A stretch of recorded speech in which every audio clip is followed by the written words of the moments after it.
and died October 15th, 1970. Leonarda killed 3 women between 1939 to 1940. What makes this so strange is she turned them into tea cakes and soap and handed them out to her friends, family, local residents. Leonarda was originally born in Montella, where as a young girl she attempted suicide twice. Then, in 1917, she married a registry office clerk, Raphael Pansardi.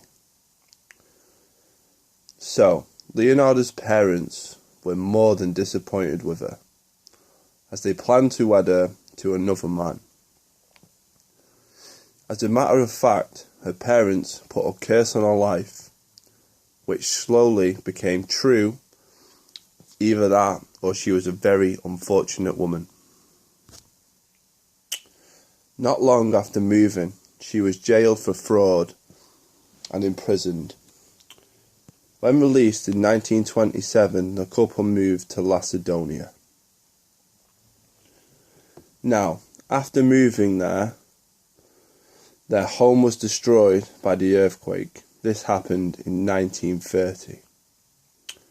So they moved one more time to Correggio, where Leonarda opened a small shop and became very popular, known as a nice gentle woman, a doting mother, and a nice neighbour. Or was this her mask of sanity being played? Which I covered in my last video. Anyway, Leonarda had 17 pregnancies during her marriage, but lost 3 of the children to miscarriage. 10 more died in their youth. So this meant, and as any other mother would be, she was super protective of her remaining 4 children, to the point she would literally kill for them. Now, a lot of Leonarda's fears were heavily influenced, sometime earlier, by a fortune teller, who said to her all her children would die. She later went on to visit a palm reader, who told her in one hand she could see jail and the other an asylum.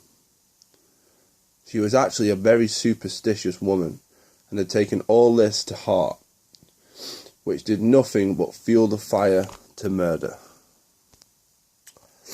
So the year is 1939. Leonarda has found out her oldest and most favourite son is joining the army in prep for World War II. So she was so intent on him not dying, her conclusion was final. She would make human sacrifices in place of her son dying. Talk about a mother's love, eh? So, anyway, she found her victims in 3 middle-aged women, all neighbours. Sources record that Leonarda was something of a fortune teller herself, and that these women all visited her for help. The first victim, Faustina Setti, was a lifelong spinster and was searching for a husband, which Leonarda used to her advantage. She went on to convince Setti she had found her a husband in Poland. Then she said she was to tell no one of the news, which Setti agreed to.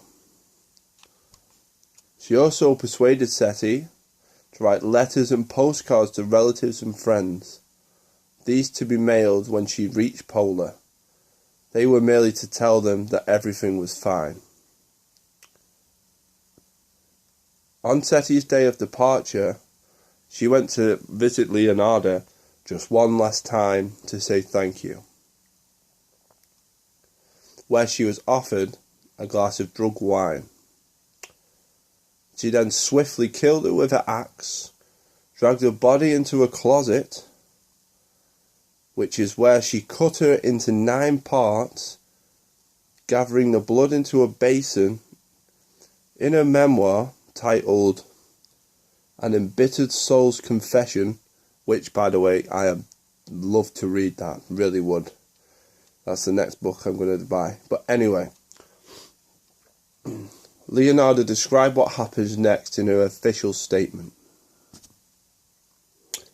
I threw the pieces into a pot, added 7 kilos of caustic soda, which I had bought to make soap, and stirred the whole mixture until the pieces dissolved in a thick, dark mush that I poured into several buckets and emptied in a nearby septic tank.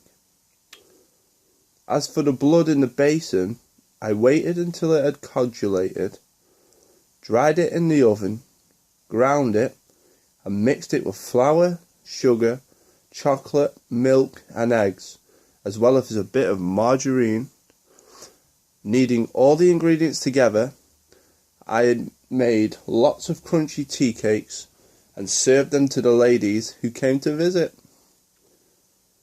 though Giuseppi and I also ate them. Some sources also record that Cianciulli apparently received Setti's life savings of 30,000 lira as payment for her services. The second victim, Francesca Soavia, or Francesca Soavi. Excuse my pronunciation on this, people. My Italian is not very good. Anyway, this was the second victim. Leonarda convinced her that she had found her a job at the all-girls school in Piaxana. So she too was told to write postcards and letters to family just like Setti. Her murder occurred on September 5th, 1940. Her body was also given the same treatment as Setti. And Leonarda also received a further 3,000 lira after her death. Her third victim, Virginia Cacioppo. This was Leonarda's final victim. A former soprano said to her song at La Scala, that's opera house to you and me. Anyway, Leonarda claimed to have found work as the secretary for a mysterious impresario in Florence. That's a person who organises and often finances concerts, plays or operas. So, as with the other 2 women, she was instructed not to tell a single person where she was going.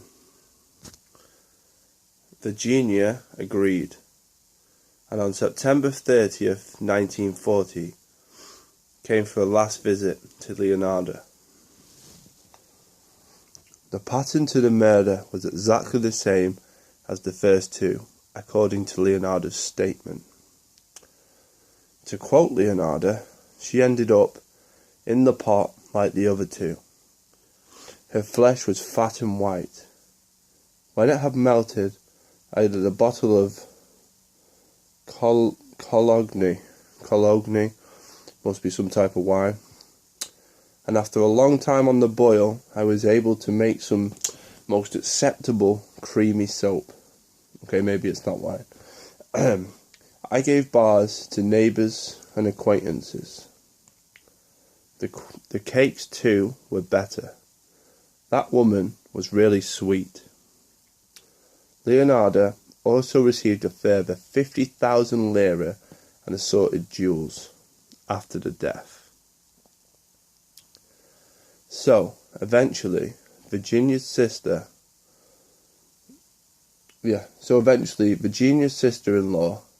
grew suspicious of her disappearance, and the fact she had seen her last entering Leonardo's home was more than enough suspicion for her. So she reported her suspicions to the superintendent of police in Reggio Emilia, who opened an investigation and soon arrested Leonarda. She confessed to the murders and gave very detailed accounts of the murders. She even went as far to correct the official accounts while she was on the stand.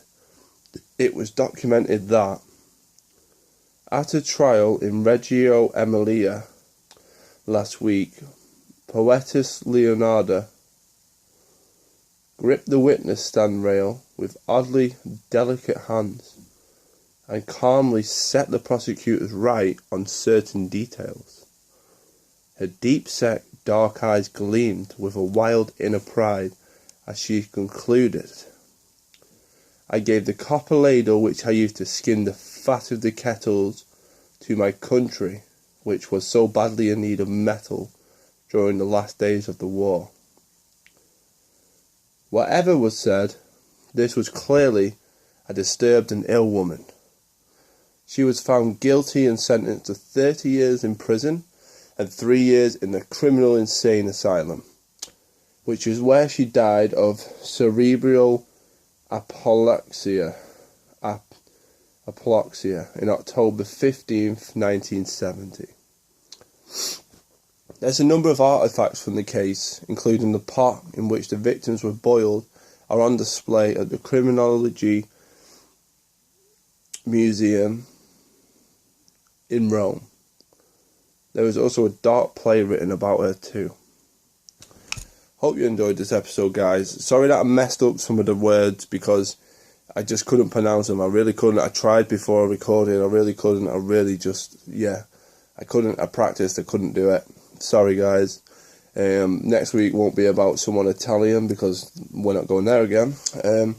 But anyway, guys, subscribe, like, all that jazz. Write down in the comments what you think, what you liked, what you don't like, all the rest of it.